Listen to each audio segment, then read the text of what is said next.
आणि आता काही महत्त्वाच्या बातम्या। नांदेडच्या किनवटमध्ये आदिवासी समाजाचा आरक्षण बचाव मोर्चा, इतर समाजाला एसटी प्रवर्गात आरक्षण देऊ नये या मागणीसाठी मोर्चाचं आयोजन। 17 संवर्गाची पेशा भरती ही त्वरित करावी अशी देखील मागणी। मोठ्या संख्येने आदिवासी समाज बांधव या मोर्चामध्ये सहभागी। सोन्याच्या दरात 2200 रुपयांची तर चांदीच्या दरात 4380 रुपयांची वाढ। सोनं 1,16,200 रुपये प्रतितोळा, चांदी 1,36,380 रुपये किलोवर।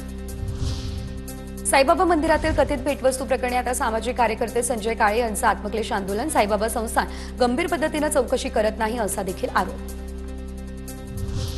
साताऱ्यात सोशल मीडियावरती केलेली सोन्याच्या दुकानातील अनोखी जाहिरात, दुकानदाराच्या आली अंगलट, दुकानासमोर महिलांची गर्दी, रस्त्यावर वाहतूक कोंडी, दुकान मालकावर सातारा शहर पोलीस ठाण्यामध्ये गुन्हा दाखल। चंद्रपूरमध्ये 19 वर्षीय गतिमंद मुलीवर अत्याचार, 2 अल्पवयीन आरोपींसह 4 जणांवर गुन्हा दाखल, 2 अल्पवयीन आरोपींची बालसुधारगृहात रवानगी। पुण्याच्या इंदापूरमधील काजळ गावामध्ये मारहाणीची घटना, काजळ गावातील मोरे कुटुंबाला जबर मारहाण, वालचंदनगर पोलीस ठाण्यात 8 जणांविरुद्ध गुन्हा देखील दाखल। बुलढाण्याच्या पाळामधील आश्रमशाळेतील लैंगिक अत्याचार प्रकरणी सत्र न्यायालयानं दिला निकाल, मुख्य आरोपीला 5 वर्षांची शिक्षा, 17 जण निर्दोष। नाशिकमध्ये महिला बाउन्सर्सची गुंडगिरी, 3 ते 4 महिलांकडून एका टेम्पो चालकाला शिवीगाळ आणि मारहाण करण्याचा प्रयत्न, व्हिडिओ सोशल मीडियावर झाला व्हायरल।